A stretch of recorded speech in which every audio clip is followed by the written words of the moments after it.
basics or some things I want to do inquire from the others. Walk me through the Santa Fe Institute. What was it about the time of the math? And this was in the late 90s. So they're not going to hear me on this part, right? We're going to do it both ways? It will not be on the video, but we do have you recorded. Fine. Remember, when you're answering on these questions, I'm not in the shot, and they're never going to hear my voice. So a little bit you got to repeat. In your answer, you got to repeat what my question was. Oh, a little bit. Okay. Santa Fe Institute. Why, when you're at the top of your game on Wall Street, do you decide to finance, which was at the time, or endow, or become the donor or sponsor, however you want to say it, for what was considered the most cutting-edge group of mathematicians in the world? Action. So Santa Fe Institute in the late 80s, early 90s, I was interested, I was on the board of Rockefeller. So that starts, Rockefeller, it's university formed by John D. Rockefeller to sort of give back to the community. It's east side of Manhattan, except it was old. It was sort of old-fashioned. They were talking about medicine, and medicine by itself was, again, subject to the ideas of science. They were trying to use science to find cures for disease. And I said, no, we need to do something different. We need to start interdisciplinary work. In most... How did a schmuck like you get on the board of Rockefeller? What year was that? I don't remember. Late, I think 89 and 91. So that's one of the most prestigious research places in the world, correct? Yes. Okay, how did a guy like you get on the board of a blue blood, internationally known, hard research, Nobel Prize winners all over the place? How do they pick a guy like you, a trader from, or basically some guy from Bear Stearns? Good question. So I was asked to be on the board of Rockefeller. And I think it was, I was on the board of Rockefeller. There was a money manager who said, Rockefeller needs someone with financial expertise because the university is growing and there's lots of new things. You have to, again, we go back to the original discussion the last time. Up until the mid-'80s or sort of early mid-'70s, the most important thing was your name. If you were Rockefeller, you already were considered to be brilliant. If you were head of General Motors, it was your reputation. It was who you knew, who your family was, what was your character. And then in the mid-'70s, basically, if you remember, you probably had a calculator. It was very advanced in those days to have a Texas Instrument calculator, where it could, by putting in the numbers, it would multiply for you to do square roots. And that was the first, and everyone who had a calculator was already advanced on Wall Street. A simple calculator, almost like your accountant. The most important parts of business were really now going to calculations. So it's not only mathematics, but it's things that could be calculated. Reputation couldn't be calculated. I could give you, are you a 10 on a reputation scale, an 8? What does it mean to have a measurement of your reputation? We'll get to that later. But places like Rockefeller needed someone to say, look, we're entering a different world where numbers and the numbers of companies, portfolio management was going to be balanced. It was going to be statistical. Jeffrey, could you come on the board? Potentially sit on the finance committee, Nancy Kissinger and a bunch of other people. And David Rockefeller and I got along very well. He was an unbelievable human being. Respectful to everyone. He introduced his driver as his colleague, not his driver. He would never say, this is my driver. He said, it's my colleague. And David started to explain to me world politics. So David would say, Jeffrey, money is going to be sort of the most important things. People don't understand money. You seem to have this knack for money. I said to David, tell me about your life. What was the worst and the best part of your life? So David said, when I grew up, everyone knew I was a Rockefeller. They didn't know that my father told me he would not leave me a dime. No money. But every time we went out to eat, me and my 5 friends in school, they would leave me the bill. They would expect me to pick up the check because I was a Rockefeller. And he said, I was chairman of Chase Bank. And he said, I remember like it was yesterday, one of the headlines in Time magazine said, David, please fire yourself. So he thought that there was a world that existed that would be a combination of both politics and business and leadership. What do I mean? He formed something called the Trilateral Commission. The Trilateral Commission is some spooky stuff. People said it was something the Illuminati, there's some mystery about it, people that ran the world. It was politicians, but David said most countries, the politicians get elected for 4 years or 8 years, separate from the royal families in England or in the Middle East.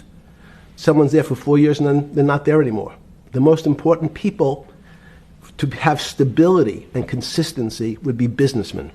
So he formed this Trilateral Commission of businessmen and politicians from 3 major continents. So it was the North Americans, the Europeans, and the Asians.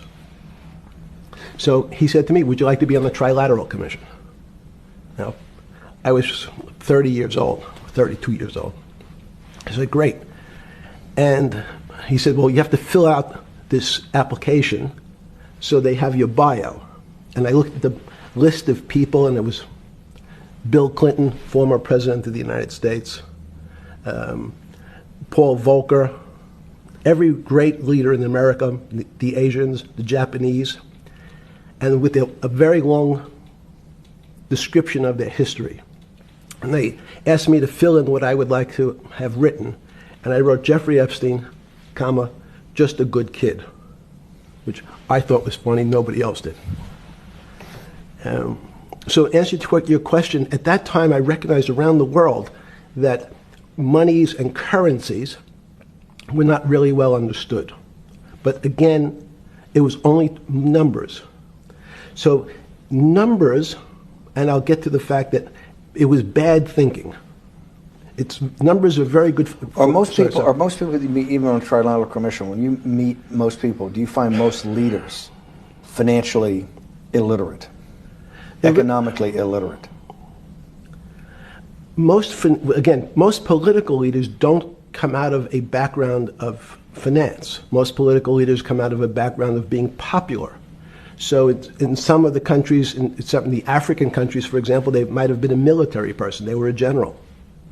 In some of the African countries, they might have been a disc jockey. Or in our country, they would have been an actor.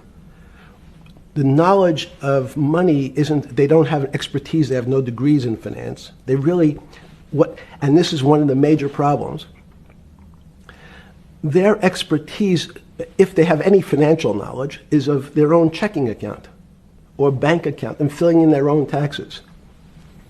So many world leaders who don't really have a financial underpinning make fundamental errors when it comes to money on a country or institutional level. Let me give you an example.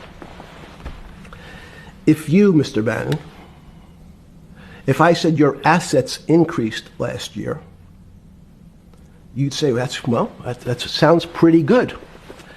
And I'd say, what does that mean to you? You'd say, well, I have more money. I guess I'm wealthier. I'd say yes. And if your debt increased, would you feel wealthier or poorer?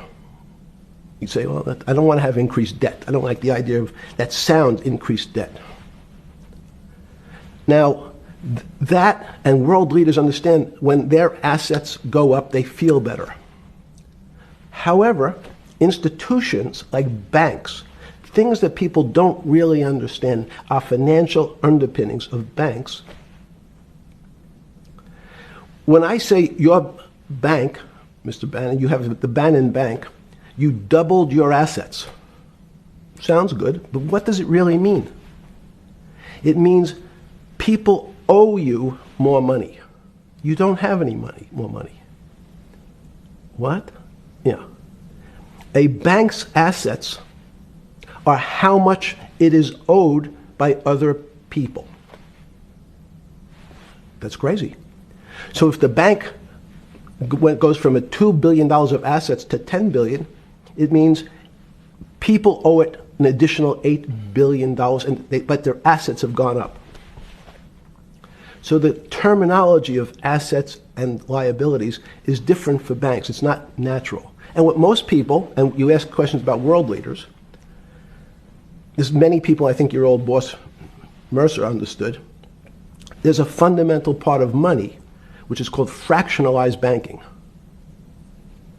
And fractionalized banking is something that finance people understand, and the people on the street, and when I say people on the street, that's where I was when I started on Wall Street, would find it impossible to believe. Impossible. Why? Bank, I give you $1. Just one single dollar. In our system of banking, I would say, okay, Steve, I gave you $1. How much could you lend out to your friends? And your natural reaction would be probably something less than $1 because I want to keep something in my pocket. The way our system works is if you as a bank are holding my dollar, you can lend out an additional $8 or $9. No, it's impossible. I only have $1, Jeffrey. We have something called fractionalized reserves, which is if you have 1, you can lend out 9. That's the way our system works. And so not only do world leaders not understand banking, but the man on the street, my father who worked in the park department, it would be beyond his imagination that people could lend out more money than they actually had in their pocket. Next question. Wait, how did this, in understanding that, when you get on something like the Trilateral Commission, you're on the board at Rockefeller, which is the most advanced research. You get brought into the Trilateral, which is the elite of the elite. How, since you're only at that time 30-something years old. 8 years from teaching at Dalton, right? You're at Dalton. No, 10 years. 10 years teaching at Dalton. Yes. Walk us through. I mean, put us in the room. Walk me through exactly what it felt like. What it felt like being on the board at Rockefeller. You got these Nobel laureates, and you're sitting there making decisions, and you start to meet these people at Rockefeller. And you start to meet these people at the Trilateral Commission. What did it feel like? It's a great question. So what did it feel That's like? what I'm in the business of asking. Yeah. What did it feel like meeting some of these people like Kissinger or Rockefeller? And those are two extraordinary people. But in general, I think the question, the people on Wall Street, I tell the story, the first day, one of the first days when I was in Wall Street, someone said to me, would you like to buy ATV? And I was looking in the brochure, and I couldn't figure out what stock had a symbol of ATV. And when I finally said, well, I can't find it. And they said, what's the matter with you?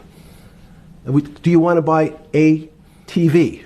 Which is, he was selling hot televisions, stolen televisions from the floor of the American Stock Exchange, referred to in common parlance as the televisions fell off the truck. So I knew what that phrase meant from Coney Island.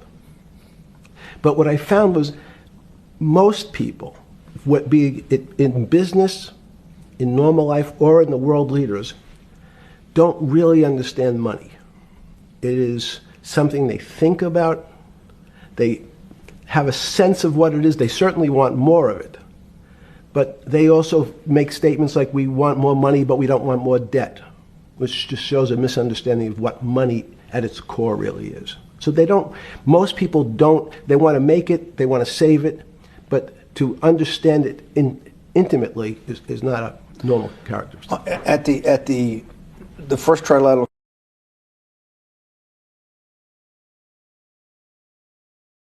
or something? Yeah, good. You're good. Just give me an approximate. You joined the Trilateral Commission. I think it might be and we'll be able to show we'll pull down the chart of where your name was, but just give me roughly when it was. I think it could be 90. I don't remember. Okay. Let's say early 90s. Yes. When you got on the Trilateral Commission and had the first, do you remember where the first meeting was? It was in Tokyo. In Tokyo. And at what hotel? I would like to say the Hilton, but it's probably not. And it's a 3-day, 4-day? Give me some 3-day event, and walk me through the whole thing. Speeches. It starts with a dinner. Just walk me through it. It was boring. You couldn't possibly think it was boring. It's bullshit. It was boring. You had to be stars in your eyes. No. Did you fly over privately? Yes, but it wasn't my plane. So it didn't count? No. You fly over. Yes. And it was who were the first? Like when you first met those leaders, you had to be wowed. No. You're 10 years out of Coney Island. No, I'm not wowed by people of position. I'm wowed by people of great ideas. And I don't care if it's the bus driver. I don't care if it's the student I had who has teeth coming out in Well, every these direction. guys have to have great ideas. They're the leaders of the three great continents of the world: North America, Europe, and Japan. No, many of these world leaders become world leaders because they're popular and they were able to get votes, or they were able to convince people to vote for them. I learned later. Many of them were just good at what they did in terms of politics. Remember, world leaders are politicians in general. They're not scientists, they're not intellectuals, they're not great thinkers, they're great politicians. At the first Trilateral Commission meeting that you remember in Tokyo, sometime in the early 90s, do you remember what were the big issues of the day that they were talking about, and what did you think about it? Yeah, in fact, it was funny because they were talking about inflation, and they were worried that what would happen, how do you control inflation? And as a mathematician, I didn't understand the concept. I don't understand the concept today. How's that possible? Well, when you talk about most things to do with money, money is meant to be local. It's US dollars. Then I understand what it means. If inflation, it means my dollar today inflates, and it doesn't buy as much as it did a couple of years ago. The prices go up. It seems that everything is great, but in fact my dollar is shrinking in value. And you're the financial genius here. I'm just a lowly M&A guy. Sure. If you let me finish the thought. Go ahead. So if you're in America, you can feel inflation. Your salary's gone up, but you can't buy the same car. In fact, it starts to feel weird because the value. That's why I wanted to ask the question. This is my point. Sure. The people who live and breathe this, the central banks, have been haunted by the specter of inflation since the late 70s. Yes. First off, tell our audience, how did that happen? The two great financial events in the 20th century, I'm not going to get to the 21st, were the great inflation in Europe after World War I, the Great Depression, the hyperinflation in Germany that led to the rise of Hitler, and then this inflation in the mid-70s. Before you go to explain inflation, why is this specter of inflation always the central thing in central bankers' minds? Because it goes back to the first concept I said, the weird concept of fractionalized reserves. The system is not well understood. And most systems, in fact, are not well understood. We don't know how our digestive system. Stop. This is impossible. This is impossible. The world banking system, the world currency system, the world monetary system has to be so well understood by the Greenspans of the world and the Bernankes of the world and you, right? The currency traders, the guys making billion-dollar bets every day. The legendary guy on Wall Street in the late 90s, Salomon Brothers. Lou Ranieri? No, the guy that wrote the money. Michael Lewis? Marius Poker? Yeah, Marius Poker. Who's that about? That great trader. Lou Ranieri. No, it wasn't Lou, the guy that ran the desk. Yeah. That eventually ran the hedge fund that went long-term capital. Yes, I don't remember. Who's the guy? I want to say, I don't remember. I'm sorry. Lou Ranieri is big, but those guys have to understand the system perfectly. No, they don't understand the system. They understand the local part of the system. So, for example, why is not only inflation, most bankers are terrified if the public understood that the bank really doesn't have their money at any one time. It's one of the things during the Depression, there were runs on the bank. The reason the banks don't keep much money in the actual bank is they assume that not everyone's going to want their money on the same day. So it's not really the fear of inflation. The fear is a run on the bank. Everybody wants to take out something that doesn't really exist. Inflation is tied to interest rates. It's a more complicated example. But when your money doesn't buy the same amount of product this year than it did last year, if it buys less and less, like it happened, you used the term hyperinflation. There's certain countries that are not managed well, like in Africa at the current, A $100 billion bill, $100 billion bill in Zimbabwe is worth 1 American cent. That's the perfect example of hyperinflation. It goes up, it doubles every day. So people are afraid that their value in the system starts to break down. But so if I said to you, does your doctor understand your body system? You'd say, well, I hope so, because I want him to keep me healthy. But you could have a kidney infection, you could have a heart attack, you could have a broken knee. There's lots of pieces of this system. And in fact, when you ask the question, very few doctors understand your entire body. There's a specialist for your knee, there's a specialist for your polynoidal cyst, there's a specialist for your head, and now we have specialists in different areas. So and I'm going to get to your first question about Santa Fe Institute. The world economy and your body are both comprised of little systems interacting with each other and making one big system. This is what's stunning for all the little guys out there, the populist movement, the little guys that haven't had a pay raise in 30 years. They think that these elites, have everything. They're the guys in the room making the decisions, the party of Davos guys. You're sitting there, and you don't think many people today really understand the complexity and really all the moving pieces and how they interconnect to the world's financial system. No, not only don't they understand the complexity, and that goes back to Santa Fe Institute was an attempt of trying to see if there was a way to mathematize, formularize, or algorithmically understand what the term complexity means. That goes back to the original question. Complex systems are complex by definition. But there's not necessarily, it's not one level of complexity. As we might say, well, our fingers are complex, the movements, the muscles of our hands. But it's not as complex as the blood system. Now I have a circulatory system. I have systems on top of systems. So that there's no one group of or person that really understands the way the body works. There's no one group that understands the way the financial systems work. You might understand U.S. bond market. Now you've asked about the trade of long-term capital. That was a bond fund, very small part of this very complex system. So the goal of the Santa Fe Institute was to see, is there a way to get in, somehow understand how complex systems interact? Fast forward, Steve, to today, where Google and these other engine companies, the other tech companies, are trying to build artificial intelligence. The strangest thing that they've found, one of the strangest things, is that the systems that they design, this artificial intelligence, which a lot of people have heard about, is they design a bunch of systems. They're called neural nets. The term simply taken out of brain work, neurons in the brain. Nets because they actually look like a net. They put in some inputs. The computers work, spit out an answer.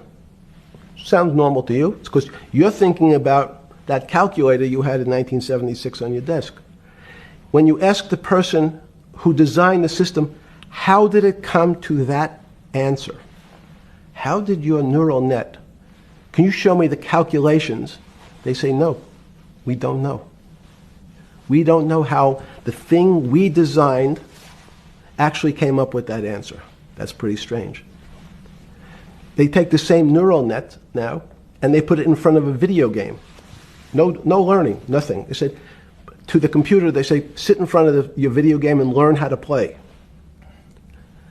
It seems the computer learns better than any human in history, faster than any human in history, beats any human in history, but when you ask the designer how did it do it, no one knows. It just did it. So that's the first little touch of things that we already have gotten to a place where we don't understand it and we built it. On Sunday afternoon, September 14th, 2008, where were you? Sorry? It was the night they put Lehman Brothers in bankruptcy in London. I was in jail. Seriously. Yes. So the financial crisis of 2008 happened when you were in jail? Yes. Oh, this is going to be so amazing. This is going to be so amazing. I take it you didn't have your Wall Street Journal dropped off to you in the morning, your Financial Times. No. How did you hear about how did you hear about, because I want I forgot about this, but yes. I'm trying to get, this is going to be amazing. Let's go back and do that again. Sunday afternoon, because I want to find out about people, the geniuses understanding the complexity of the financial system. Because I think the best example we have is the financial crisis, the crash of 2008. Sunday afternoon, September 14th, I think it was, 2008, is when they were working feverishly in Midtown Manhattan at the Lehman Brothers offices and at various law firms around town, and with the Secretary of Treasury in the Federal Reserve, what they're going to do with Lehman. They decided they weren't going to save it. And so they prepared to put it into bankruptcy at the open of the market in London the next day. How did you hear about what was going to happen to Lehman Brothers, and what did you immediately think when you heard they was going to be put into bankruptcy? I'm glad you asked that question. I was in solitary confinement September 14th. And again, some of the public stories about the wonderful time I had in jail and my work release, which didn't come till months after. I'd been there since June in an 8x10 cell with a bed in the back, a 6-foot bed in the back, a chrome sink with a toilet attached to it, and a little piece of metal sticking out that was supposed to act as a table. Now, since I was in jail, there were no books.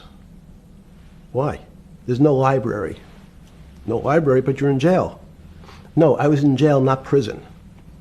So in jail, I was in a place what's called the Special Housing Unit, which is for the roughest, toughest, meanest people. They had put me there, they said, for my own protection. So I was in a 8x10 cell with a little slit in the door where they would serve my food on a tray about 9 inches by 4 inches. And then as soon as I finished eating, they'd take the tray and close it down. And one of the guards said, do you understand there's Wall Street's crashing. I'm worried about my pension fund. What should I do? And I said, sorry, Wall Street's crashing? What's happened? And he said, there's some crisis and some companies are going bankrupt. I said, are you sure? And he said, yeah, it's all over the papers. We're all terrified we're going to lose our life savings because we have either a 401k or our pension funds. We don't know anything about money. Mr. Epstein, can you tell us, like, what's going on? Am I going to be able to afford my children's education? Am I going to be bankrupt like this company called Lehman Brothers? And there's another company in the front page today called Bear Stearns. Oh, no, I said. Why? Because that's the company I was a partner in. And in fact, that was a company I had a very large investment in. So, as a great story, I didn't have my Wall Street Journal, but in the early mornings, you're allowed to make 2 phone calls, collect. And when you pick up the phone, you can dial a number, and when the person picks up, they say, you're getting a call from the Palm Beach County Jail. Will you accept reverse charges? And the person either says yes, and the call goes through, or the person says no. The person I had called was Jimmy Kane, the president of Bear Stearns. And I said, tell me what's going on. And so that my knowledge of the financial crisis happened with Jimmy, who was at the center of the storm, telling me about what Lehman had gone under, and they were trying to figure out a way, should they bail out Bear Stearns? Did it strike you at the time of the mess you had made of your life to be in a situation that you're one of the greatest financial minds in the world, looked at by world leaders and asked your thinking by the most prominent and important people in the world, and here you are in solitary confinement. You got to make a collect call to somebody. Did it strike you at the time how all the threads of your life had come together and put you in a position, or you had put yourself in that position? No.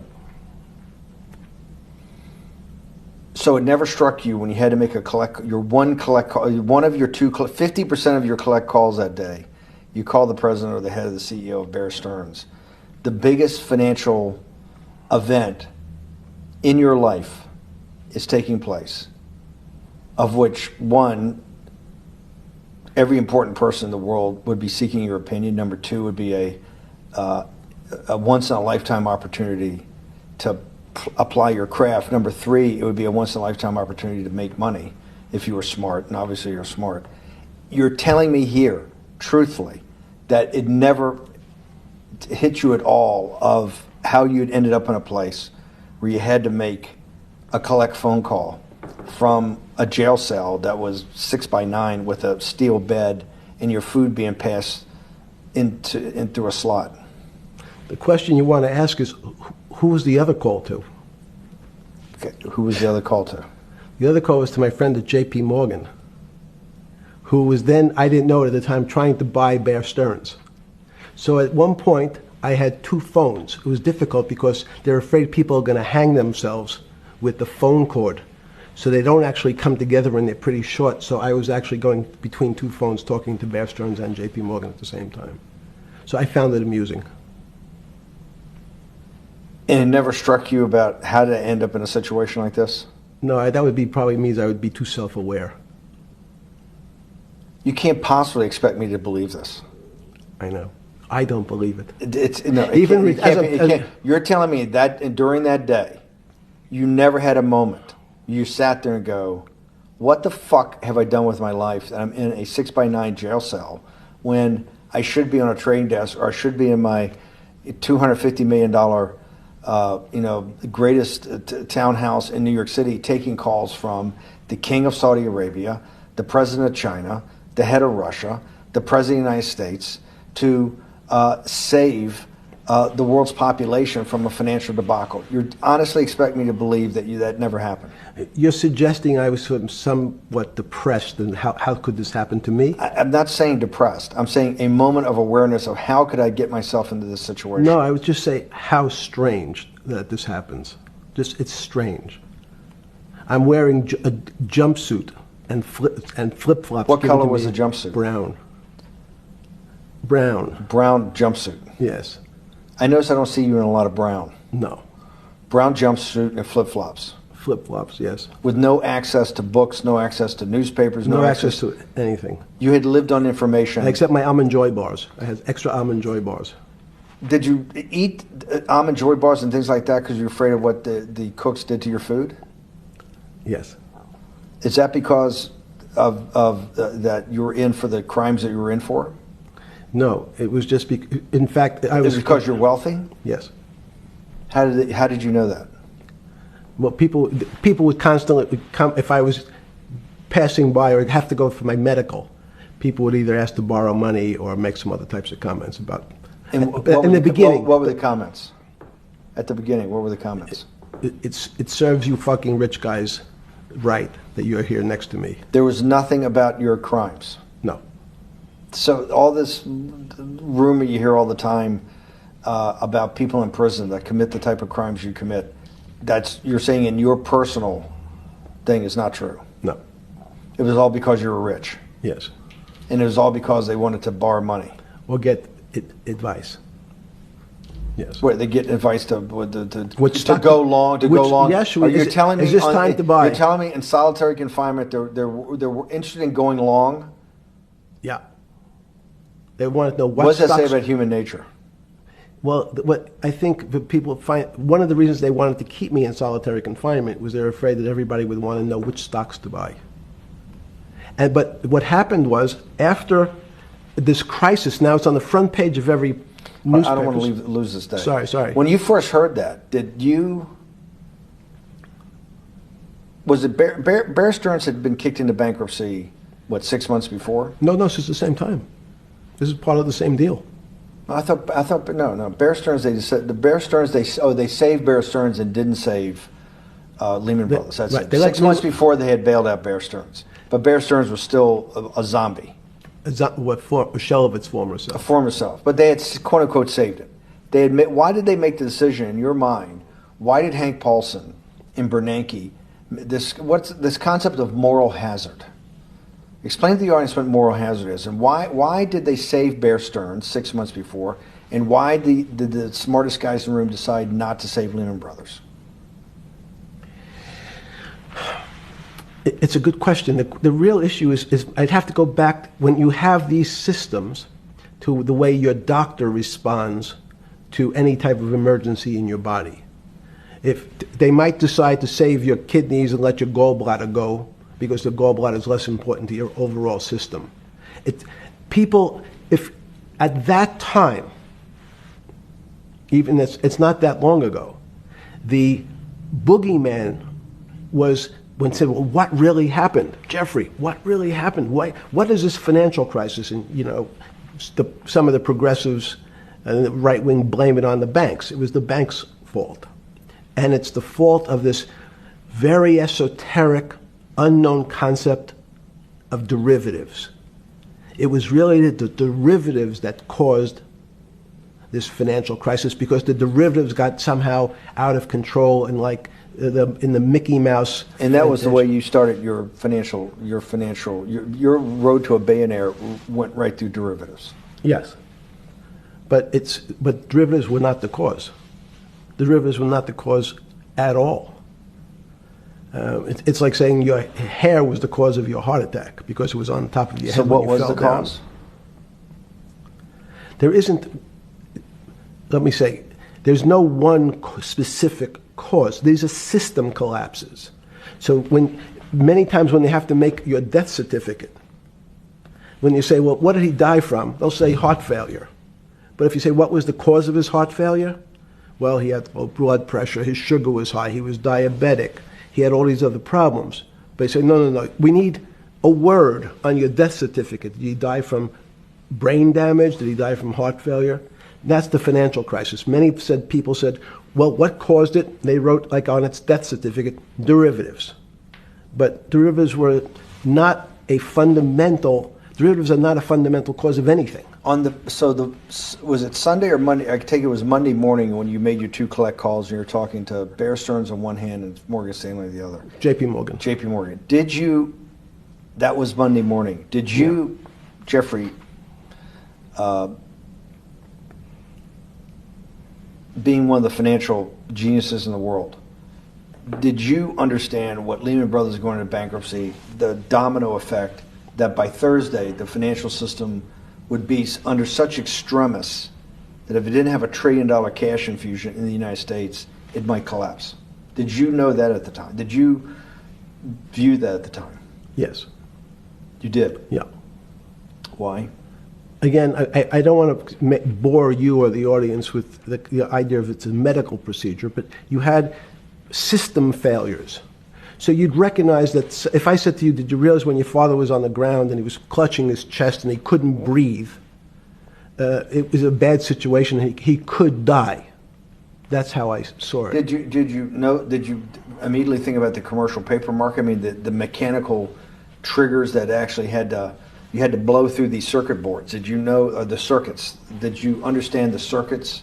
Or did you have a concept of the circuits that were going to get blown through? Yes, but only because of an analogy to a body. And in fact, from my telephones against the wall with my little metal wires, because the next day I talked to another person in Washington about the issues of what I thought was happening, and I made the same discussion about the... They were at the Treasury Department? Yes. So in a 6x9 cell in... The phones were outside the cell. In Palm Beach County, California? West Palm Beach, Florida. West Palm Beach, Florida. That's what your juice diet. West Palm Beach, Florida. West Palm Beach, Florida. West Palm Beach, Florida. You're making a call to Washington, D.C. to talk to some deputy secretary of Treasury. Someone in Treasury. Right. Someone in Treasury. Right. And that does not, the night before you go to bed, it doesn't dawn on you at all. You never have a moment of self-reflection that, how did I end up on this metal cot when I should be at the center of things? No, I had a telephone. So I've said, I can talk to, it makes no difference where I am. In fact, I'm still talking to the same person if I was at my home in Palm Beach. But I'm the here in difference your jail. home in Palm Beach. I can dial my That's a own bull- phone. That's bullshit. No, but you can also make 1,000 phone calls. Here you got to make one, and he's got to take. Think the how much charges. better that was. I had to decide who was the right person to call. That was unusual for me, because I would have called 20 people. And before. what was the advice you gave him? I said, you have a sick patient, and it's very much like a sick patient in the emergency room. You can't think about it like your car. People in normal walks of life think about money and things as a machine. And unfortunately, so if your car breaks, cars are always easy to fix. My jets, my cars, if it breaks, I know it can be fixed because it simply follows the same pattern. If this part breaks, you replace the part and the thing works again. People and the financial system are not machines. They can't be fixed the same way. You can't simply take out put some more juice into the commercial paper market, and that's like replacing the carburetor on the car. It's much more, I have a patient who can't breathe, has a stomach problem, can't see, looks bleeding at the same time. What do I do first? I have to think about it as a system. Where's the most logical place? What's the most dangerous place? If your heart stopped, we have to start your heart again. In the equivalent to the money market, why do I have to start your heart again? I need to get your blood flowing. If your blood stops, you're dead. If liquidity, which is the equivalent of blood in the financial system, dries up. Liquidity is basically cash, putting cash into the Forget system. about what it is. Okay. Liquidity is liquidity. It allows the system, it's the blood of the system. You need to pump blood hard into the body of the economy to keep it flowing. And if you're, especially when you're worried about someone dying, you're not going to be worried about the niceties of, well, you got the shirt dirty and there was some damage. Pump in that blood, keep that heart When you pumping talked to the person in Treasury on Tuesday, the 16th, did you get a feeling as you were sitting in your 6x9 jail cell in West Palm Beach, Florida, that they were on top of things? No, you can't. It's impossible to be on top of things. There's no such thing. It's, again, the doctor watching the patient die. You hopefully have some confidence that he's seen it before. He recognizes that there are some steps he has to take first before he bandages the guy's finger or worries about what shoes he has on. So you hope that the people in charge, your doctors who are working on the emergency patient, have enough experience and, frankly, judgment to try to keep the patient alive. Did you think that they had those things, patience and judgment? They had pretty good judgment, and you needed a lot of luck, just like in the dead patient. You need to, hopefully you put that blood in and it's not too late. And you make some mistakes, but you have to know you're going to have to give it a shock. In the run-up to the September crash of 2008, Yeah. I guess you weren't occupied with finance. That whole summer, how long had you been in jail? Went to jail June 30th. So the entire summer. Yes. Before you went into jail, you were still very active in the financial markets. Yes. When I say active, you trade currencies every day, you trade stocks every day. When people, I don't do any. Someone like you, or you give advice to people to trade stocks or trade currencies. I don't trade every day. I think that's, like Woody Allen said, you can't beat the bank. So I try to pick my spots. George Soros picked his spot when the pound collapsed. This would have been a great money-making opportunity that passed me by when I was in jail, but that's not how I think. In the run-up to that, in the spring of 2008, that's when Bear Stearns got in problems, I think, in the spring of 2008, and they decided to bail it out. Did the Bear Stearns guys talk to you for advice at that time, in the big crisis in Bear Stearns? No, but see, again, unbeknownst to most people, and it's easy to blame people for the financial crisis, like you'd blame someone for giving your father the drink before he had his heart attack. But what really happened, the real enemy of the finance system was Bill Clinton. And if you ask me what and who caused the financial crisis, I would tell you it was Bill Clinton. Because of what Bob Rubin and he did to deregulate the financial system? No. Because as of the last time we had our 60-minute interview, you talked to me about home ownership. and you asked me whether everyone should own a home. And I told you, no, it's too risky. So the financial collapse of 2008 is because of hardworking African Americans, Hispanics, and whites who wanted to have a ownership stake in the society that all rests on their shoulders. They're the culprits. No, not at all. Okay, then I didn't say they were the culprits. I was pretty clear it was Bill Clinton. Okay. Why was it Bill Clinton? Because Bill Clinton wanted to get votes from those people. And he sold them the idea that instead of renting in a house, and historically the values of houses have gone up, and he said, you guys in these local communities who haven't been able to afford a house before, I'm going to show you a way. I'm going to give you a way, because I'm sure I'll get your vote, that you can own a house, because I want your vote. So what we're going to do is I'm going to let you buy a house, Mr. Bannon, when you really, you're right on the border, maybe, or not even on the border. Your credit is not good. Okay, let's be honest. And it's not my fault, it's not Bill Clinton's fault, but if whatever happens, at the moment your credit score or whatever it is, your credit's not good. Now, normally, you come to me and want to borrow money, I'm a bank, and I say, I'm sorry, Mr. Bannon, I can't lend you money because your credit score is not up to where it needs to be. Hopefully, if you work harder and clean up some of your problems, it will be. But no, what I say to you is, I'm going to figure out a way to lend you, not give you. I'm going to lend you money anyway, though you don't have a good credit score. And don't worry, I'm going to get rid of the term that you don't have bad credit. Bad credit sounds pejorative. You don't want to be a person. Sounds judgmental. Yes, sounds judgmental. So what we're going to do is we're going to call your credit situation subprime. Oh, nobody knows what that means. Subprime. That means prime is good credit. Subprime is not good credit, less than good credit. So we'll call it something that people really won't follow, and we'll tell you what.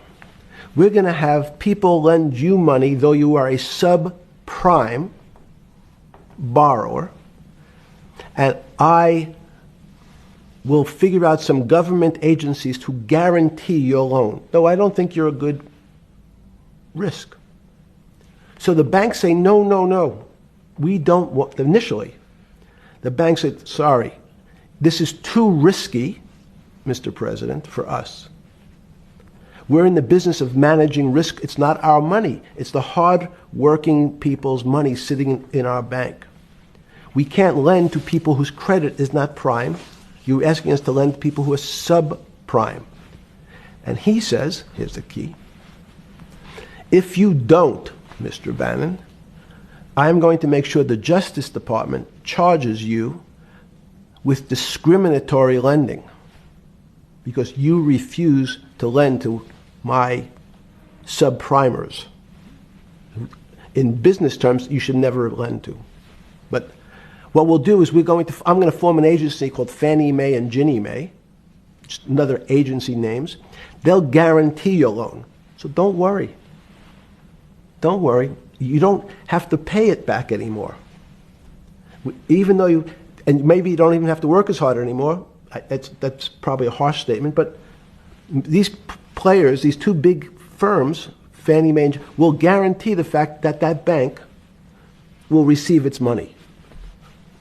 Now, the bank says, wow, best deal in history. I refused to lend to Mr. Bannon, but now he has the big brother, his Uncle Sam. He went to his Uncle Sam, and Uncle Sam says, I'm guaranteeing it. The bank says, I want everybody. Give me as many people as you can give me. Because Uncle Sam is the best credit in the world. Not only it's the United States government. We'll take it all.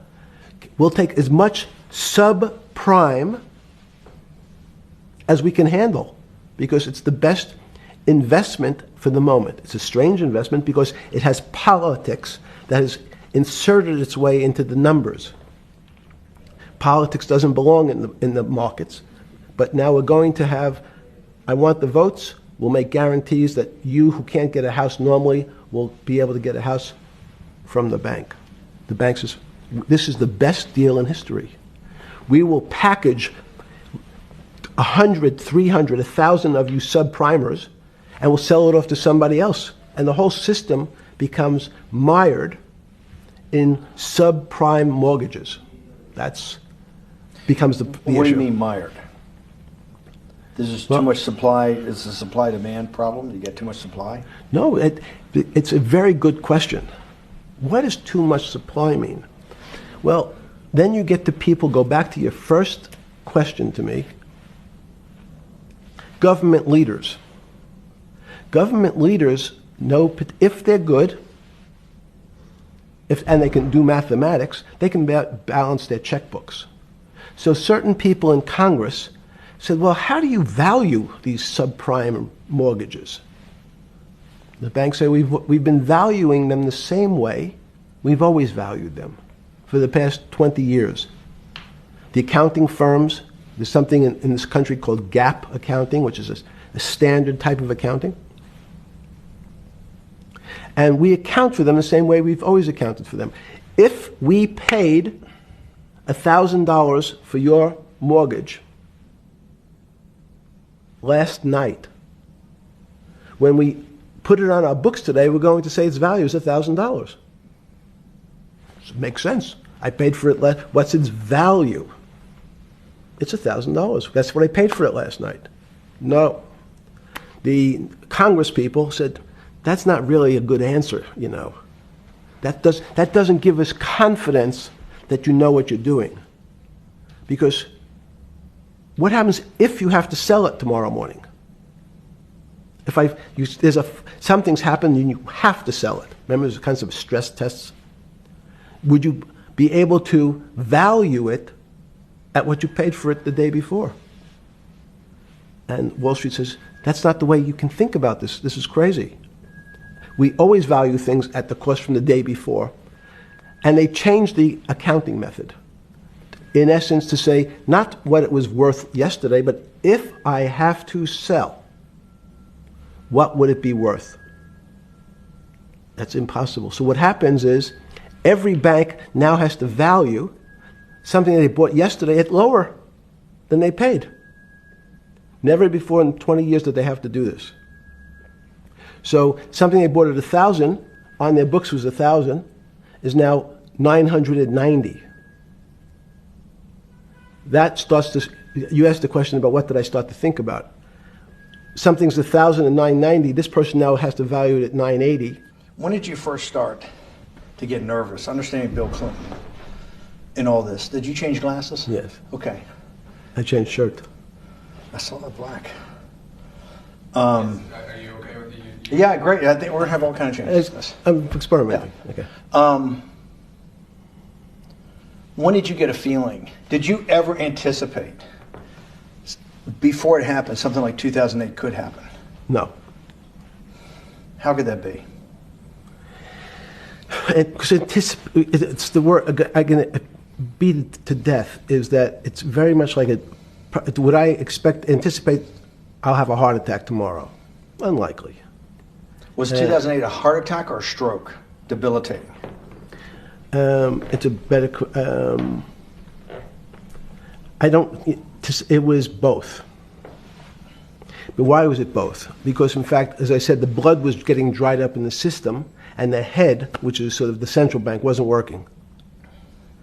So to some extent, it was a combination. It was a crisis. Did you see that building up over time? It's always been lurking in the background. I mean, if you have an older parent, would you say it's possible? Did you anticipate him having a heart attack today? No, you hope things are going to go better and maybe they'll fix it up. The system was getting too complex, and it wasn't based on derivatives, because what people keep forgetting, and as I was just explaining, Wall Street, and in many professions, including Wall Street makes it sound complicated.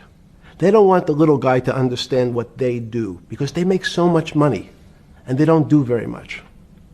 So they couch it in words like derivative and stock options and commodity futures and different types of contracts. It's all fairly, everyone is capable of understanding it. It is not complicated. But Wall Street, because they make so much money from doing fairly simple things, needs to make it more complicated than it really is. We had a very big recession in the early 90s based upon real estate and Japan basically imploding. Let's again, Okay. you had a recession in the 90s. I don't know what it's based upon. It's always interesting to look back and say, separate from there's certain triggers, like there, in the 70s there was a... What do you think it was based upon in the 90s downturn? It's clearly there was a huge downturn. No, I know there was a downturn. That's what I know for sure. I don't. That's a fact. That's all. Everything else is sort of speculation about why did he have that? I understand that, but Sorry. there's some speculation that has 0% probability of being true, and there's others that have 90%. In the range, when you look at the range of alternatives of what could have caused it in 90, and what I'm trying to do is get you all the way up to 2008. Look, you're the smartest guy in the room, right? You know that. Do you think there's anybody in the world today? Oops, this is going to be a bad question. No, but do you think anybody in the world today, the Alan Greenspans, the Bernankes, is there any central banker you know, any partner of any Wall Street firm, any guy running a trading desk, and I would take it that would be, or anybody at a Larry Fink at BlackRock, Steve Schwartzman at Blackstone, the top 100 financial guys, and let's throw in a couple of Nobel economists, and let's throw in the best professors at Wharton, at Harvard, at Stanford. Do you think that there's anybody that understands money or understands the world's financial system as good as you? There must be. But it doesn't come to the top of the head. No. Okay, fine. Now I've gotten that, let's go back to 1990. In that arc from the fall of the Berlin Wall to 2008. Good. We started with the implosion in Tokyo of the Japanese economy, Japanese financial markets. We had the huge run-up in internet stocks, right? We had the implosion of that in 2000. The bankruptcy of Drexel Burnham in 90. Mm-hmm. Implosion of Japan, huge run-up in equity markets for the internet, implosion of the internet in 2000, 10 years later roughly. Mm-hmm. And then this run-up through the Iraq War and all that, the run-up to 2008. Every 10 years, it seems like, we're in some sort of 10 years before the 1990s was the 70s. You sound like an astrologer. Okay. And not a finance person. You're supposed to be a mathematician. It just seems to me a pattern of every 10 years. That's misleading. That's exactly right. Okay. Because people like to see patterns. People like to see patterns where there are none. So a pattern of a financial crisis every 10 years is just in my mind. Yes. Long-term capital that had to be bailed out back in the late 90s when everybody panicked. And that wasn't that bailout today would look small, and it was $5 billion or was $30 billion. Businesses fail all the time. But long-term capital, and the Federal Reserve stepped in. But I'm saying people go bad. Things go bad all the time. Yes, you're correct. The audience that's watching this, the little guys, they go bankrupt all the time and nobody gives a shit. You know why? They're a little guy. But when long-term capital management goes bankrupt, or Bear Stearns goes bankrupt, or Lehman Brothers goes bankrupt, people care because it's an unfair characterization. Why do you say that? Because again, it's the complexity of the situation. If you think about you have a complex system. You have your body. Now, in fact, the little guy is my finger.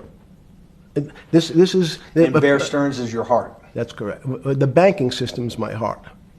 The system, I can't risk my because remember, it's not only my. You haven't been able to name. Hang on. You haven't. Hang on. No, hang. I was trying to hang. I wanted to see if the hang on worked. No. You haven't been able. You're not good enough yet. You're like junior wizard trying to do it. You haven't. Yes. I'll say, since we can't name another guy that's as good as you. There may be a couple out there. You're not bragging. You're humble.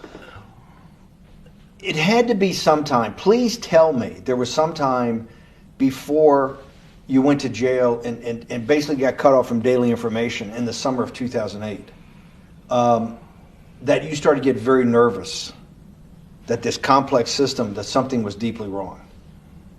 Okay, first, let's go back. When I say no one understands the system better than I do, it doesn't mean I You always understand. sound like a doctor. You're afraid he's going to get sued for giving a thing. Yes, You're no, not no, taking no. on any liability. There's no contingent liability here for yeah, your no, answers. no. But the word understand is the problem. Okay. I don't understand the system. So I don't understand the financial Will you system. please stop? You cannot sit here and Yeah, tell me. no. What we just went through, I'll go through again. The hedge fund managers, the money managers, the central bankers, the commercial bankers, the heads of the investment banks, the heads of all the trading desks, the top economists, and I'll throw in the business school lecturers at Stanford. Of all the top 200, 250, you can't name at the top of your head the guys are at least at your level. You have to understand it somewhat. No. Sorry. We all don't understand it. No one understands it. It's a miracle. It's that's part of the problem. It's impossible to understand. That word understand simply means if this happens here, that will happen there. It's predictable. Understanding means it's predictable. It's not predictable. That's the problem.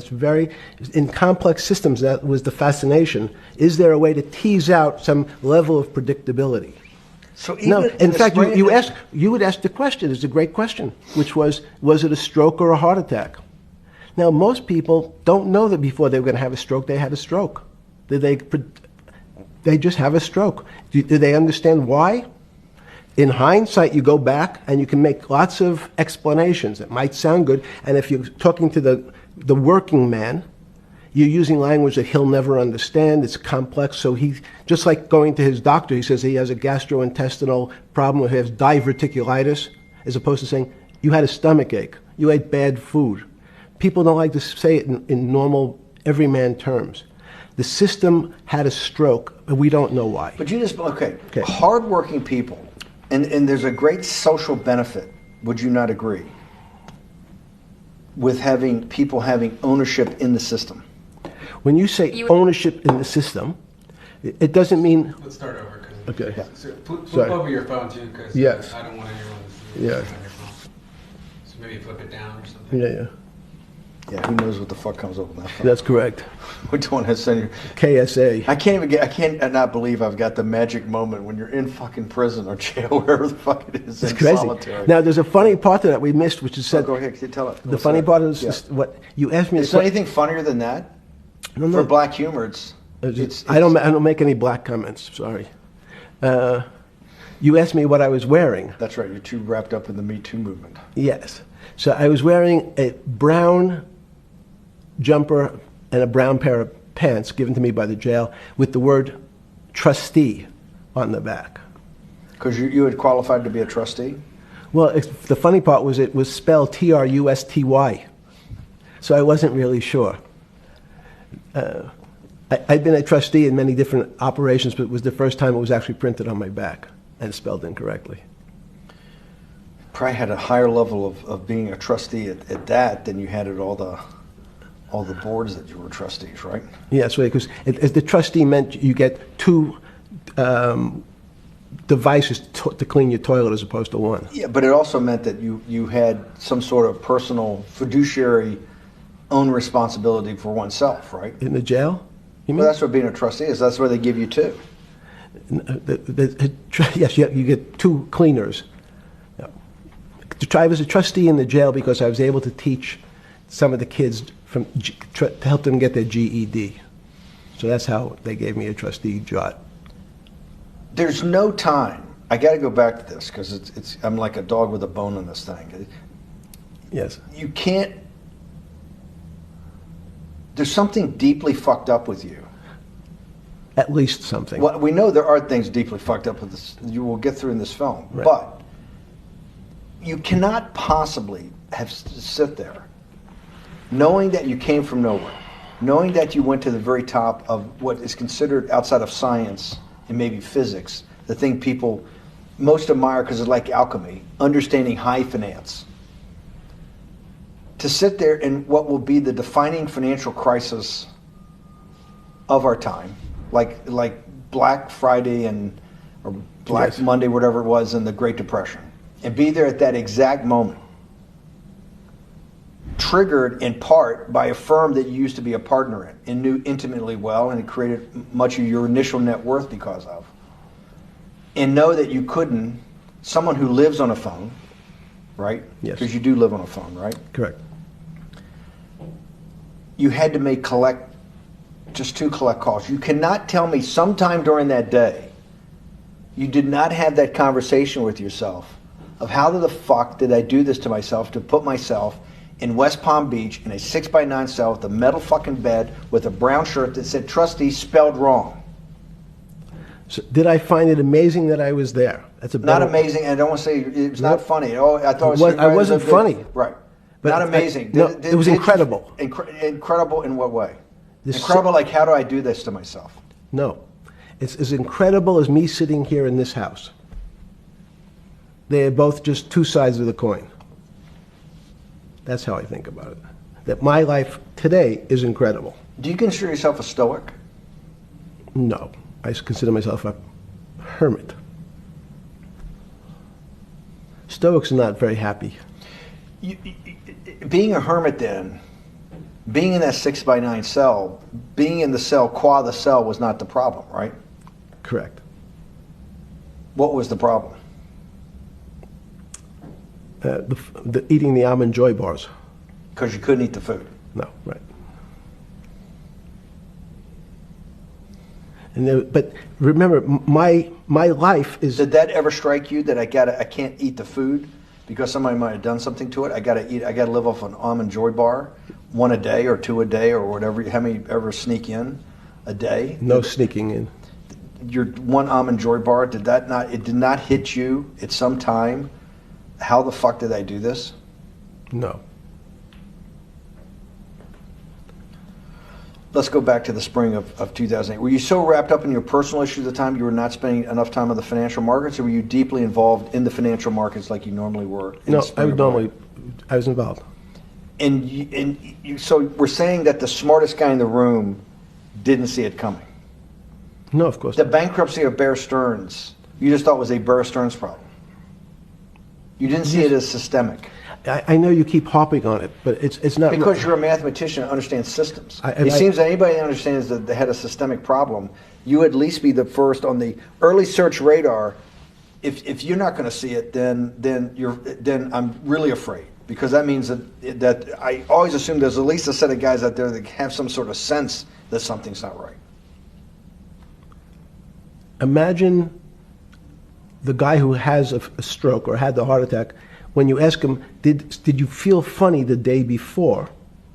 He's going to tell you, yeah, I didn't feel right. Something was off. I didn't feel right. I had my stomach was right. I felt a little dizzy. I felt a little weak. But if you asked him that day before, do you think you're going to have a heart attack tomorrow? He'd say, no, I just feel a little weak. I'm a little dizzy. My stomach hurts. So these systems, and that's the issue of complexity. What complexity says is that, in fact, everything seems to go along, and people have seen it. One of the great examples of complex systems is sand dunes. In fact, the sand keeps building up. People have seen some, and all of a sudden, one more sand drop, and all the sand starts running down the hills. That's the way I see the financial market. Well, you funded Santa Fe in the early 90s or late 80s? I believe it was early 90s. I can get back to you. But early 90s, Santa Fe was funded for the study of complexity theory. It was studied with math. So let's back up. So why did I buy a ranch in New Mexico in 1993? So that gives you some sense. So I would have funded it in 1990. Los Alamos, which was the high energy lab up in New Mexico, was losing all its scientists. And Los Alamos, it was where Oppenheimer and where a lot of the nuclear weapons program, the bomb. That's where the Manhattan Project. Manhattan Project was Yes, as Los Alamos, and you bought your property out in New Mexico to be near that? Yes, because the scientists were they cut the funding for high energy physics. But the people who worked in Los Alamos would still be in the Santa Fe area. They cut that because this was the Cold War dividend, right? I don't remember exactly why. It was because, again, people thought that physics and high-energy physics really wasn't that important. Because that was about nuclear weapons. No, it was because they decided, which may be not right. This was the same time that Murray Gell-Mann came up with the term quark, Q-U-A-R-K. He picked it out of an old poem, the word quark. But it was mysterious. So they were starting to understand in the 90s that in our world of the physics world, there was things that were just unexplainable. They called it strange things. You gave it a name. You gave it some characteristics. You called it had charm, was one of the terms. It had a charm. It had a flavor. It had a color. But no one, Mr. Bannon, understood what it was. Just like the financial system. And you wanted to investigate that? I wanted to see if we could build tools so others smarter than me could help investigate it. And that was the beginning of your concept of the Santa Fe Institute? Yes. And Santa Fe Institute was founded to do study in this type of... Can these areas of strange things be described by some form of mathematics? So that's what I'm trying to get at.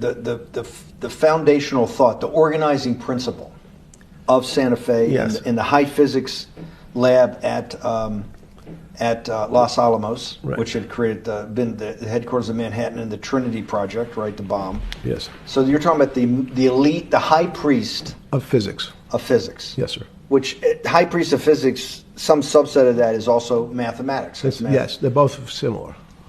Project out. One of the tools you want to do is to make sure that in this complex system, the finance system, I'm doing a lot of this for philanthropy and a lot for the good of mankind, but also to be able to understand this complex system, the most complex outside of maybe our body, of the financial world. Yes. Did they create tools, or were you smarter in then the mid-aughts, 15 years later, than you had been then because of work that was done at Santa Fe? No, it was great.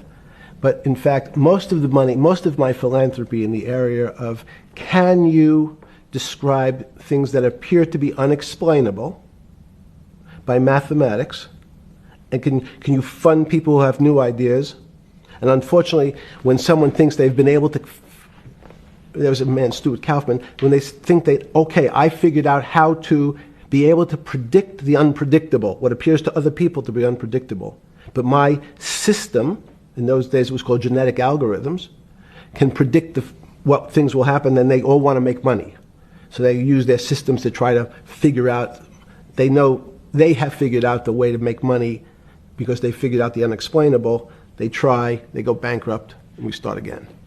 So with a cold view, what I've come to realize is that the attempt to mathematize, formularize, or what in your prior work, to understand what really is, in today's world, still unexplainable, is impossible. They're miracles. Your first head of Santa Fe was Christopher Langdon, I think. Langdon from Australia. But Murray Gell-Mann was really the funder. He was the rock. Yes, he was the rock. He was a Nobel Prize winner? Yes. Yes, and a wonderful guy. He came out and helped us with the Biosphere 2 project. He came with Chris Langdon. Yes. Chris Langdon was the operator, the day-to-day guy. Chris was doing artificial life. Right. Murray tried to lead his own artificial life. Yes. When Chris came to Biosphere 2 for the first big conference we had in 1994, he was one of the most impressive guys there among all the world's elite. Kew Gardens, the Lawrence Livermore lab, the labs at Sandia, all the major universities, Lamont Doherty, all the big Earth observatories, Woods Hole.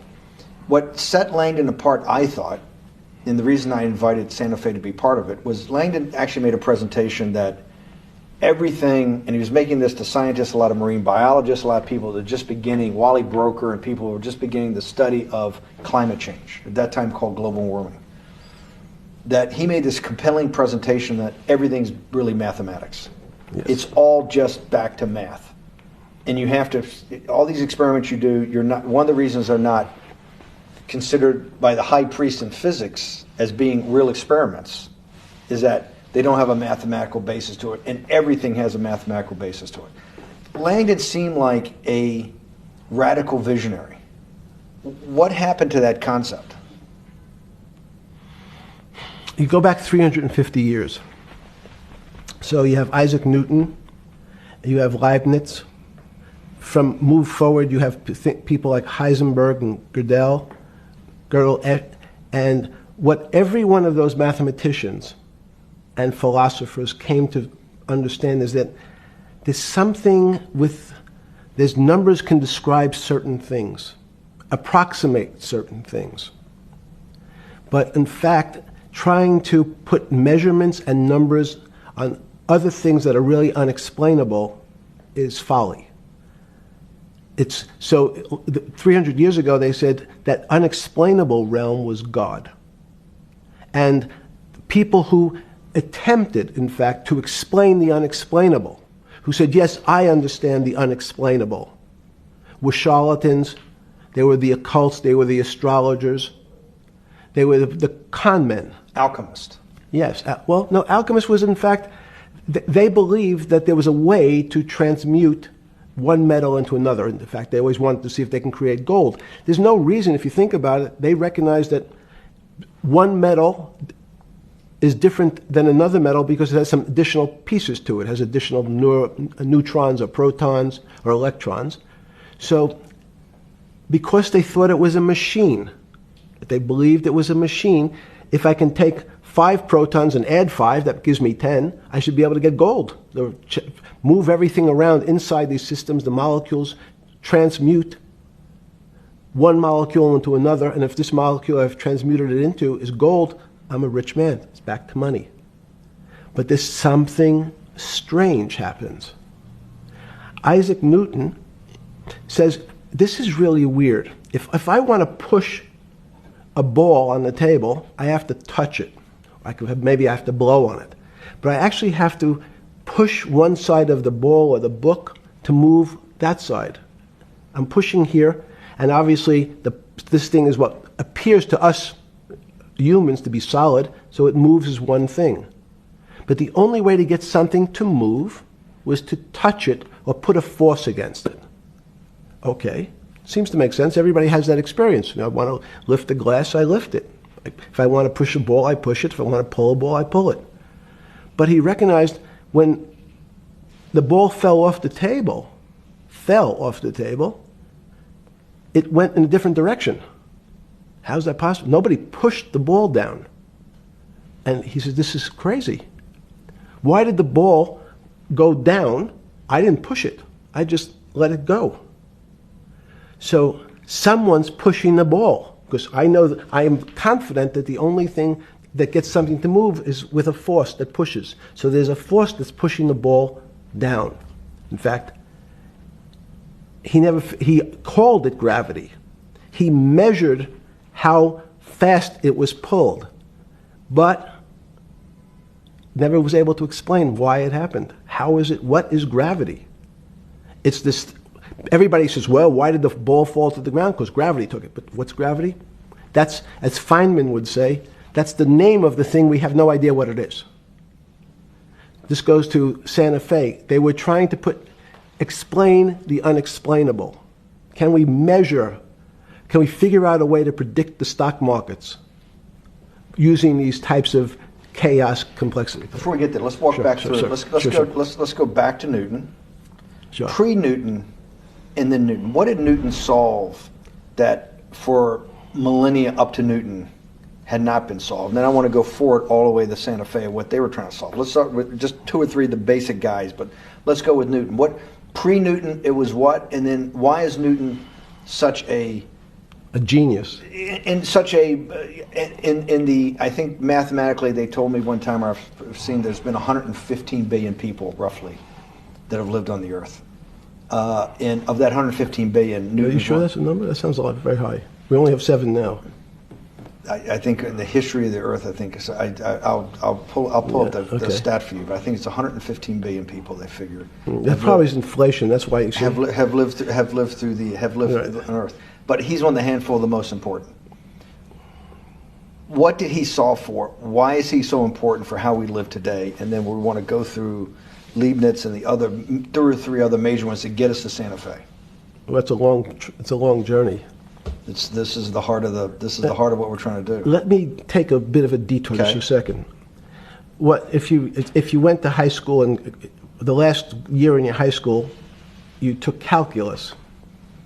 So Isaac Newton sort of invents calculus. Well, that sounds invents. Mathematicians. To torture seniors in high school before they graduate. Yes, but obviously no. Yes, the answer is yes. Certain people could never do calculus. Why is that? Why is calculus so? Why is that the dividing line between, to me, people who can handle that and can go on to do certain things, and people just hit the wall, even if they know math? It seems to me that there's that calculus is the thing that changes. It bridges. That's because it's about the theory of change and the theory of how things change. It's a great question. But in fact, what calculus does is it's somewhat philosophical. That's why mathematics is Newton wasn't a mathematician, he was called a geometer. That's what they used to call themselves. They understood geometry and numbers. But there's an old conundrum where it says, during Pythagoras' days, Zeno's paradox it's called, where they said, well, if the wall is 2 feet away from me, and I take one step that's halfway to the wall, that'll be 1 foot away. And if I take another step that's half again, that'll be half a foot away, and then a quarter of a foot. I could walk forever but never touch the wall. Doesn't sound realistic, doesn't make any sense in our real lives of the physical. But what Newton understood is many problems were like that. Many things approached the wall, or in calculus, approached the limit, but never really reached it. So he said, it's okay, you don't have to reach it. We can do lots of the mathematics as if it was so close, it was almost there. And we could do lots of mathematics almost being at the limit. And this is really important, Steve, for today. Because most of the science up until today was things that are starting to approach the limit.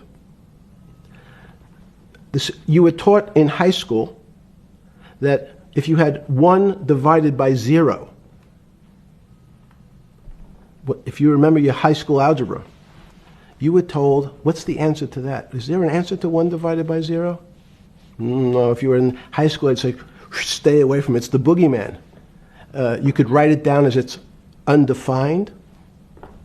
It's not able to be determined. There's a bunch of things. But in fact, 1 divided by 0 is a strange things happen. It's a world of the strange. And what I'll explain to you after is that when you get 1 divided by 0, you get into a world we don't know what happens. The answer is it's not explainable. We can call it things like undetermined. We can have a convention to say it's X, Y, or Z. But in real life, we don't know what happens when you are actually at the limit. So Newton thought the same concept is that the limits were God. You got close to God, but you could never be God. He had this sort of religious interpretation. Okay, I want to go back to Newton. Why is Newton such a big dividing line in mankind's history? What is it about Newton? What is it about what he tried to solve? What did they not know beforehand? And because we live to a degree in a Newtonian universe, although I realized later subparticle atomic physics, but at least for a while it was Newtonian. So what's the dividing line? Why is he so important? Why is he an inflection point in mankind's movement from the swamp to the stars? It's a great question. Stars were by Kepler. What Newton starts to allow us to do is to make accurate predictions. Remember that we've talked about that with money, about the things in our physical world, how cars, he didn't have cars, how horse carriages moved, how bowling balls moved, how pool cues and pool table balls. Had people tried to solve that before Newton? Many tried it? Heraclitus or Plotinus, Pythagoras had these greats that we hear about. Had they tried to solve the same problem? Not the same problem. They tried to again, what Pythagoras does, he starts to figure out this relationships in triangles. For example, everyone knows the a squared plus b squared is equal to c squared. That Pythagorean theorem, which is basically says these shapes in a triangle, each side of the triangle has a fixed relationship with the other two sides. That's strange. He knew, again, but it was all numbers. This was a system of things in the physical world, and Pythagoras says we can start putting numbers on things that help you predict how they will behave. You can add two triangles and make a square, some different shapes. They were looking at geometric forms. Newton says, well, I want to know how planets move. I want to know how things around me move. Can we find formulas? Can I find formulas that explain what I see in the physical world, how physical things interact and how they describe one another? Again, the fact that two things, two solid masses, for some very strange, unknown reason, unknown today, attract one another, no matter what they are. People have seen the experiment. You hang something, two little metal balls from a string, they move towards each other. In fact, they move towards each other was very specific. So when you drop the ball to the floor of this room, Newton says, in fact, the room came up a bit to meet the ball. The room moved. It's imperceptible. You can't really perceive that motion, but they attracted each other with certain ratios. So he started to be able to measure things in the physical world. And that was great advances. It also, now you wanted to move very quickly. Unfortunately, most people, especially in the 20th century, 19th century, said, well, like Newton, let's measure everything. Let's measure people's behavior. Let's measure their psychology. Let's measure their health. You go to we can have my blood test. Let's measure everything. We measure Wall Street. Their voting habits. Measure, measure, measure. Can we put a number on how much I care for my wife? Can I put a number on how I feel? And we tried, unfortunately, we try to mathematize the finer things in life, and then recognize that there's things that unfortunately just fall outside. Schrodinger wrote a very famous book about what is life. He was trying to figure out a way, can he describe the difference formulaically between things that are alive and things that are dead? The answer is no.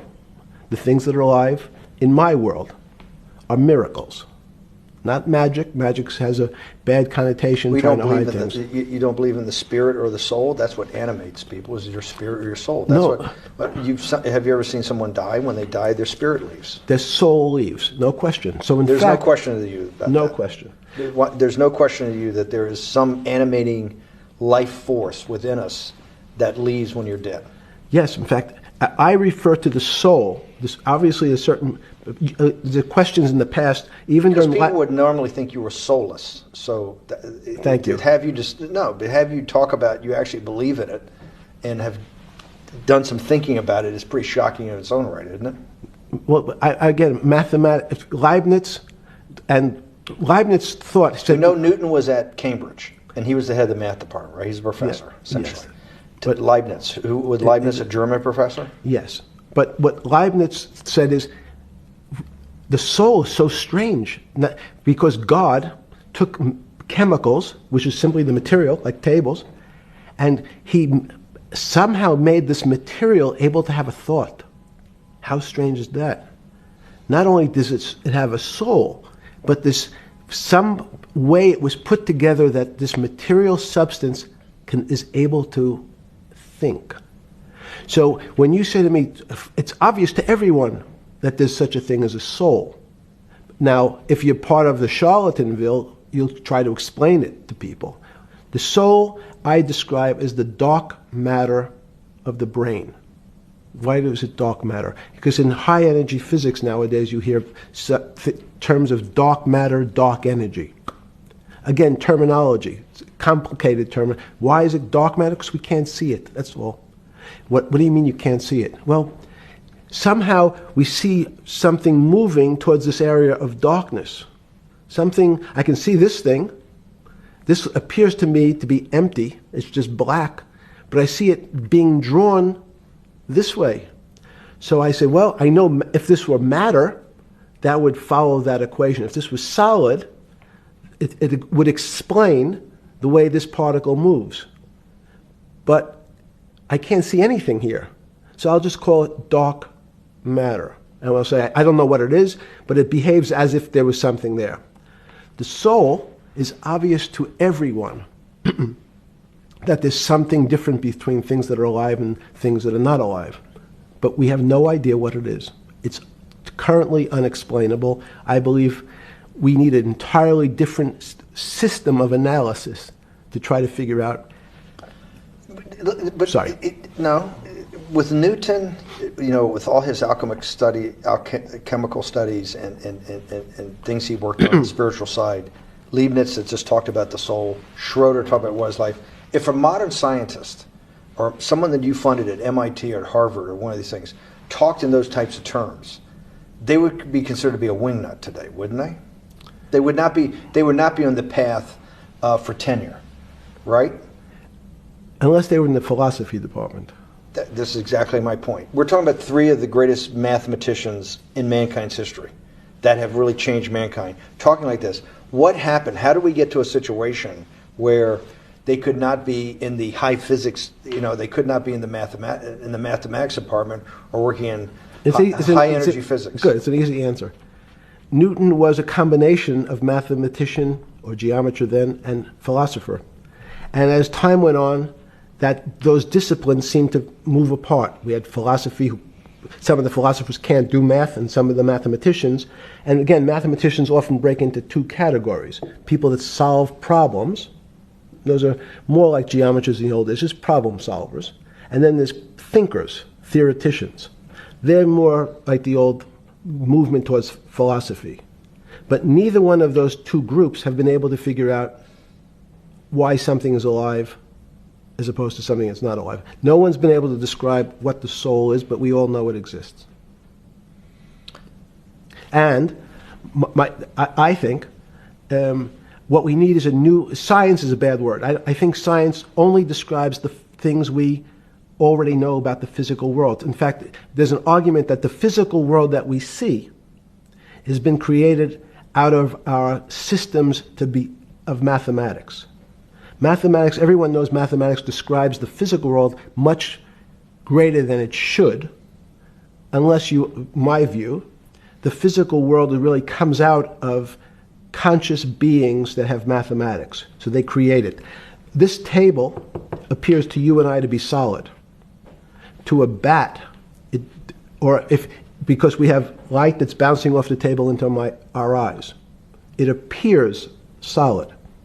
If instead of eyes that responded to wavelengths of visual light, our eyes responded to radio waves, the radio frequencies, it's not different, it's the same type of frequency as light, but different speeds, the table's invisible. We know that our phone works in this room. So the waves are coming through the windows, the waves are coming through the walls. So the walls are invisible to that type of radiation, that type of energy. The walls I can see them because my eyes, a physical system, determines that the walls are there.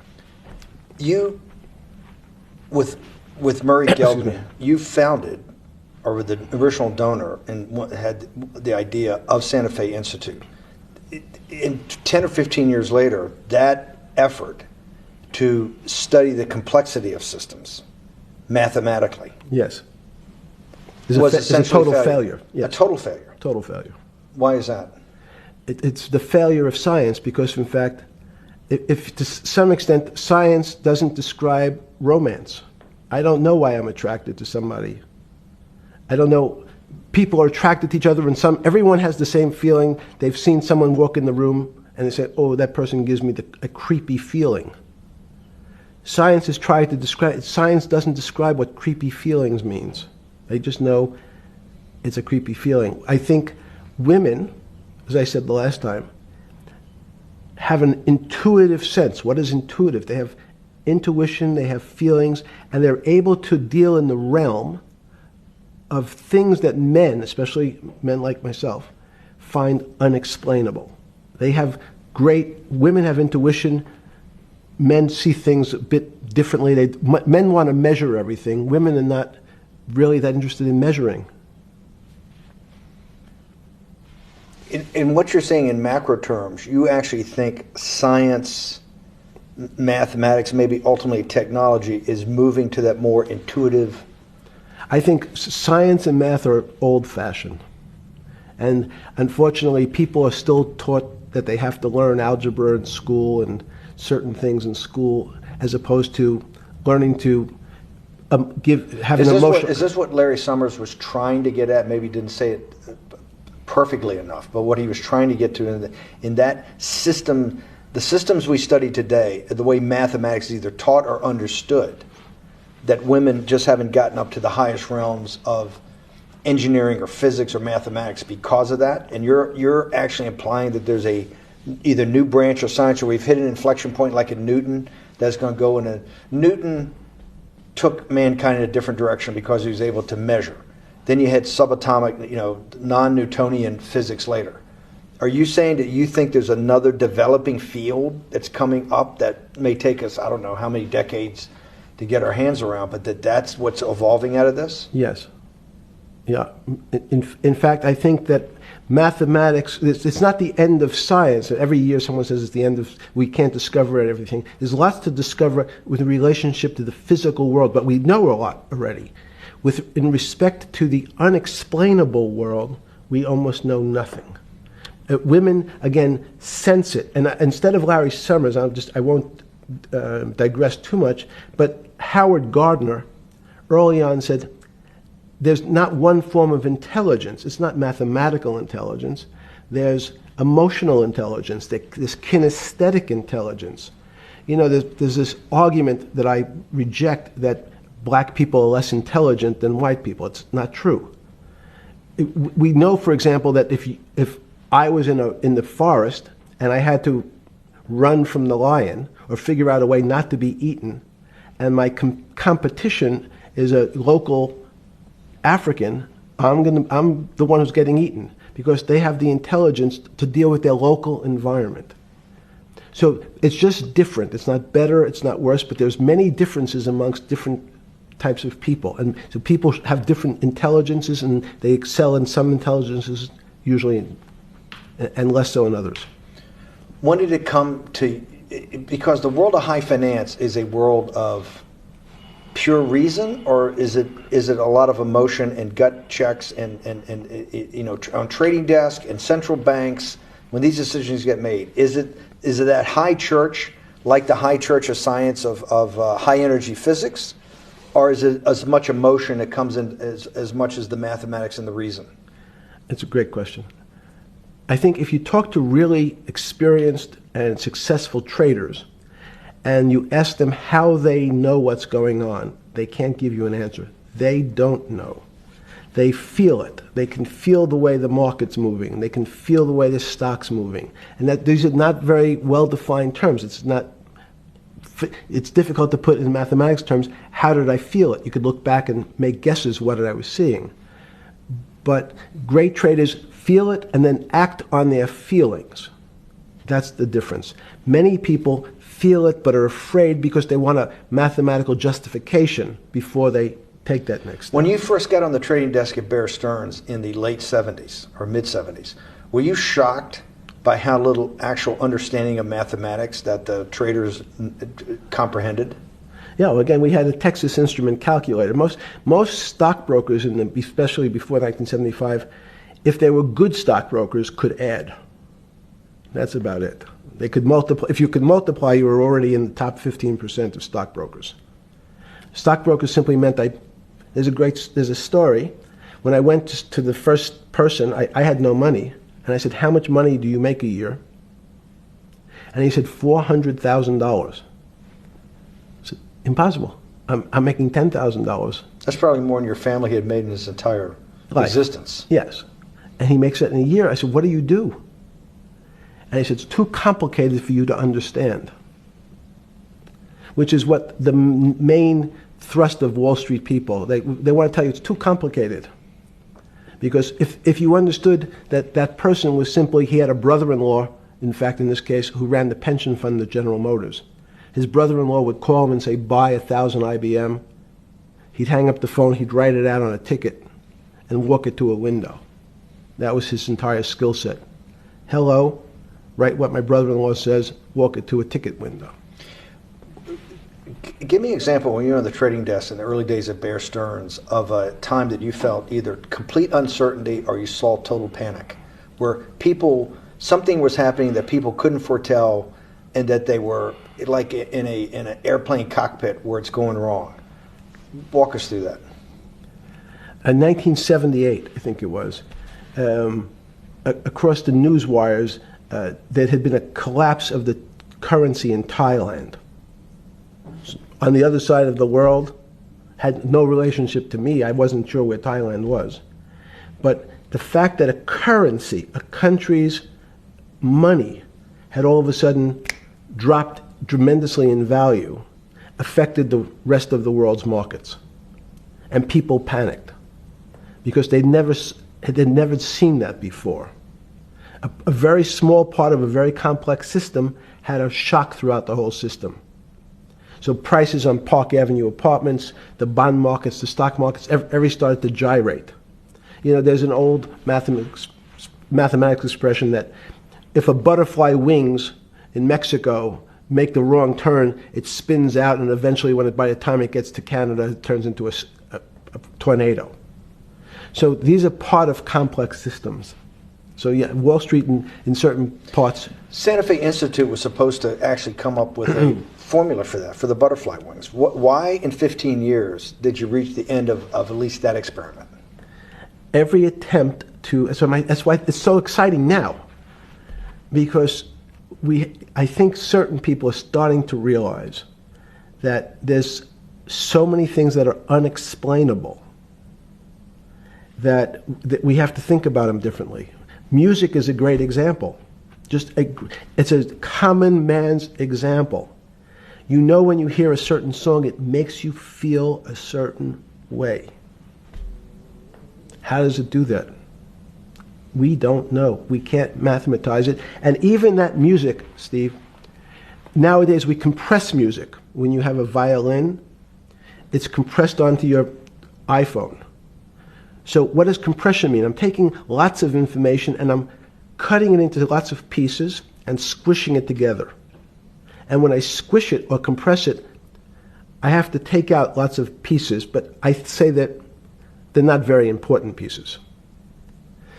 It's those pieces that we take out when we compress data, to me, are the most interesting parts of life.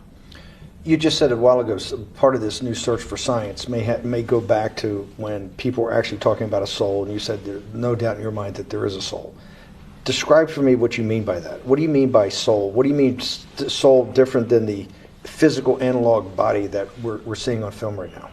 It's difficult to describe in words. I mean, I'm not a poet. Poems get a little closer to what that really means. But even the concept of what is life becomes complicated when you deal with plants and seeds. Is a seed alive? I don't know. Certain people would say, no, it's dead. When you're a banana, one of my favorite examples is the banana that's sitting on the countertop in your kitchen today. Is it alive or dead? What do you think about human life? What is human? Tell me about human life. But your banana is alive. That banana is breathing. It's on your. You say that's impossible, Jeffrey. No, it's not. Is the banana conscious? All these words. These are words. So everyone's trying to fit a very complicated concepts into a very small box called conscious or alive. These don't fit in that way. So if you put your banana in a bag and put another fruit in with it, the fruit ripens faster because the banana breathes with it. We don't understand most of those things. So you asked the big question. Sorry. You talk about the life. What about human life? What about it? Tell me what do you think? What do you think human life is? It's a miracle. It's a miracle. And when I say miracle, I can't explain it, and I make no attempt to explain it at the moment. We don't know how to think about it. And anyone, it's again, another one of the Feynman quotes when he was talking about quantum physics. He said, anyone, Jeffrey, who says they understand quantum physics and quantum mechanics and quantum behavior, you know they're lying. Let's talk about it. That's post-Newtonian. Talk about what's the difference, who founded quantum mechanics, why is quantum mechanics taking Newtonian physics and taking it to the next level? It forms a much broader category. Let's go back to this desk. You use the thing of Newton using this desk. Why can't Newton's theory explain everything? Why did subatomic quantum mechanics or quantum physics have to come in to explain this? Well, so let's go right back to square one. Why is it called quantum physics? So quanta is a word that simply means packet, small amount. So it's quantized. So we recognized, when we recognized that this table appears, another very complicated word, solid to us, it's really made up of molecules or atoms. And atoms, we've given lots of names to what some of the behaviors. If you were in school, when you and I were in school in the 50s, the model was a little center thing in the middle, and an electron went around and around it. It was seen as a ball that went around and around it. And as we started to look at, say, well, let's see what this ball looks like. I want to be able to examine that little thing called an electron. We found that there was nothing there. There wasn't the thing. It was simply a cloud of energy that we can call an electron. So we already started to see mysterious things as we go into very super small quantities, quantum physics. So quantum physics started to go into the very small, and at very small distances, we see things that we can't explain. We just cannot explain. How am I doing on time? 4 minutes. Fine. And to summarize, no, sorry. Let's go back to human life. When do you think human life starts? It's not these. So you see, this is the question. You're asking me to measure something again. It's the disease. It can't be measured. You just hate making commitments. That's why I'm not married. I'm peeling this onion back a layer at a time. All your bullshit and happy target can't be measured like that. Is that to say measure it's a commitment. You don't even like a commitment when you answer a question.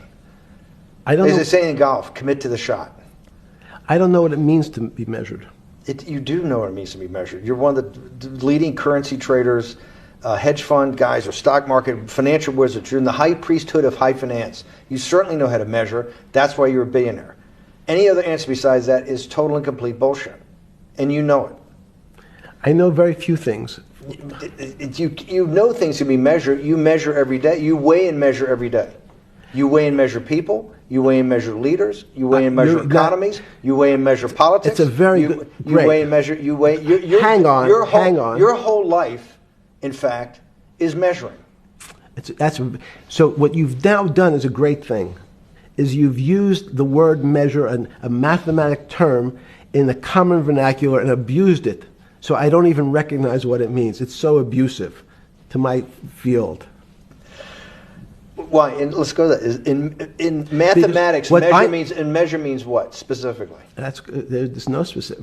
It's an approximation, or giving something a number.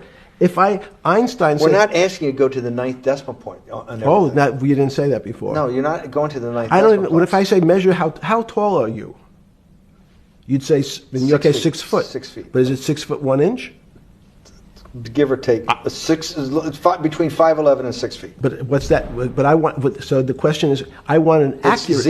I got Zeno's paradox. I don't even know what it means to measure you. Am I measuring the top of your hair, the top of your skull, the finer, the more you're being rabbinical. This is like I shaved my beard off. I used to be rabbinical. No, my point is, isn't that going through the Torah where you're parsing every definition? No, so, however we broadly define measure, your life literally is about measurement, is it not? It's about putting numbers on things so that I can try my best. That you can call it whatever you like. If that What do makes you feel better. What do you know? No, Because I I'm want to trying make you relate it happy. back to your scientific inquiry. No, even a number.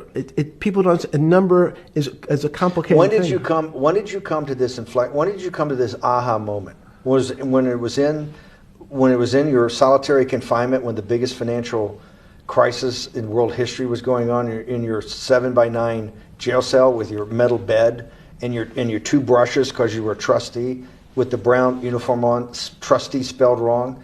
Is that the moment of clarity that you had about science and Newtonian physics and everything that we can measure is really not going to be the way we go forward? It's going to be much more esoteric, emotional intelligence thing. Was that your moment of clarity? I wish it was, because it would make such a great story for this interview, but it's not. It's the fact that I lead such a privileged life to come across. But when did you? If it didn't happen then, when did it? Or did it happen before? I was going to hopefully get to the. Okay. I'm in a privileged position to have some of the world's smartest people come to my house and tell me what they think about different subjects, and I finally realized that the thing that they had most in common was there was this area, no matter how smart they were, that when I asked them the questions, they said they'd have to resort to a 500 or 1,000-year-old response to that question, which was, I don't know. You know who else found that out?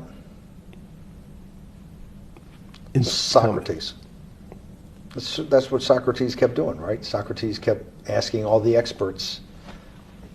He would go through, question after question after question, and realize at the end they didn't really know. They really didn't basically understand what they were talking about.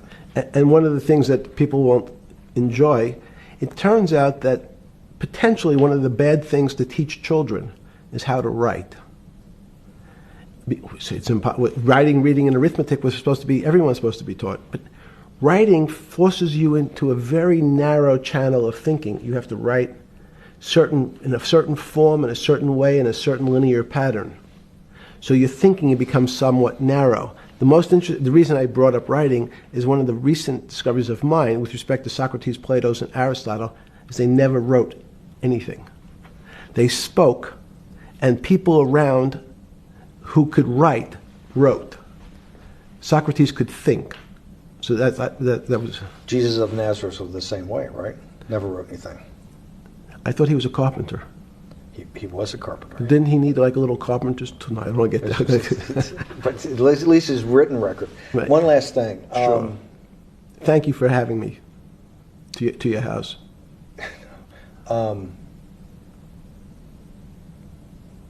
Vegetable juice. Let's go back. Look what vegetable juice does. When did that? The beginning of that. Was there any one aha moment in all these great thinkers? Did it happen before 2008? Was it after? That came up over, I know, many years. But when did you actually realize, hey, something new's got to be developed? Yeah, that's great.